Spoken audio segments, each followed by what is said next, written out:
Pour la fin de la course, je vais me retrouver en Égypte. Et cette semaine, je suis dans le désert de Libye, à l'ouest du fleuve Nil, exactement dans la vallée des rois.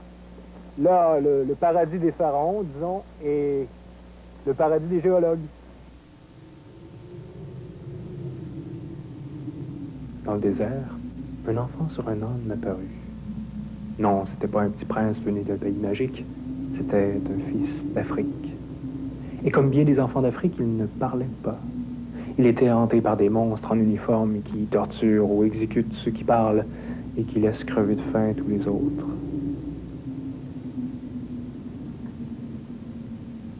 Malgré son silence, j'ai compris qu'il avait quitté sa république barbare et s'était mis sur le chemin de la liberté, sur la voie du développement.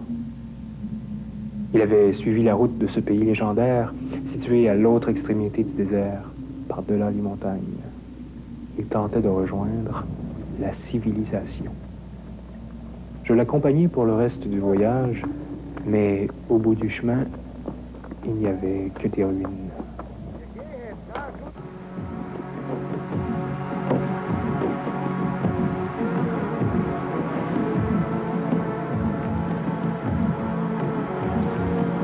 Il se mit alors en colère. Il aurait voulu tout renverser, tout saccager, tout détruire, ruiner les ruines.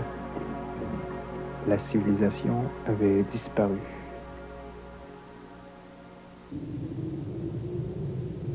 Il s'était trompé de route, mais il avait appris une chose. Les civilisations sont mortelles. Je lui parlais alors de ma civilisation, le monde d'où je viens, le nouveau monde, se fait vieux lui aussi. Il finira par céder la place à un autre, à l'Empire asiatique sans doute, et qui, à son tour, connaîtra son déclin. Mais entre-temps, ton monde se sera développé, et un jour, tu seras enfin libre. Tu seras enfin débarrassé de ces monstres qui torturent, électrocutent, décapitent, brainwash ou exécutent. Tu n'auras plus jamais faim. Je sais que ce jour-là va arriver.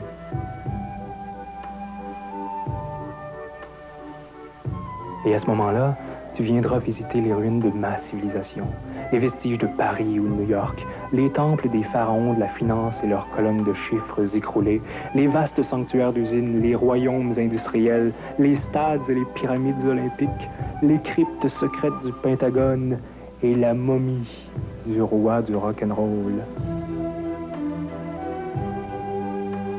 Mais le clou de ta visite dans le vieux nouveau monde, ce sera le musée. Le plus grand musée du monde où seront exposées toutes les armes, tanks, sous-marins, avions et missiles de l'ancienne civilisation. M16, B-52, F-18, missiles sol-sol, air-air, air-sol, solaire, bomba, bombache, à neutrons, chimiques, bactériologiques. Et en voyant tout ça, tu te demanderas... C'est pour ça que pendant ce temps-là, chez moi, on crevait de faim.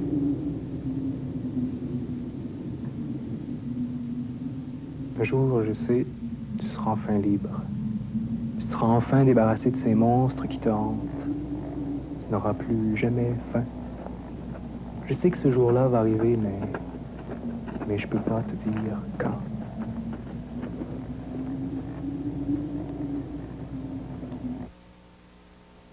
André Gariepi. Michael Jean, qu'est-ce que vous en pensez? Je pense qu'André sait raconter. Son texte est absolument magnifique. Il nous raconte une très belle histoire. Par moments, avec quelques maladresses, quand il parle de cette république barbare que l'enfant quitte, ça, je trouve qu'il faut faire attention parfois aux mots qu'on utilise. Ça donne un ton un peu moraliste, mais il se rattrape de justesse à la fin et on comprend son objectif, on comprend ce qu'il veut nous dire. J'ai donné 17 points. Ah oui, c'est bien ça. 17, Bernard?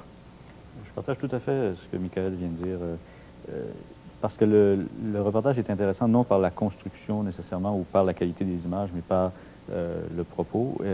Et puis il y a un sentiment de l'absurde et ce parallèle entre le sort des mondes passés et actuels est intéressant. Donc 17. 17 points là aussi, ça se tient.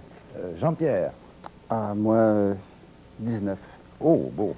Je trouve que c'est un des 4 ou 5 plus beaux reportages de l'année. Et je trouve pas ça absurde, moi, je trouve ça très sage. Toute civilisation est mortelle. Je trouve que c'est d'une grande beauté. L'enfant, les paysages, la voix. Jamais André n'a dit un texte avec autant d'émotion. Et la profondeur de son message, c'est toute une remise en question fondamentale. 19 points. Et en fin de course, comme ça, c'est un beau bilan. 53 au total pour André Gariépy. Très belle note. Marc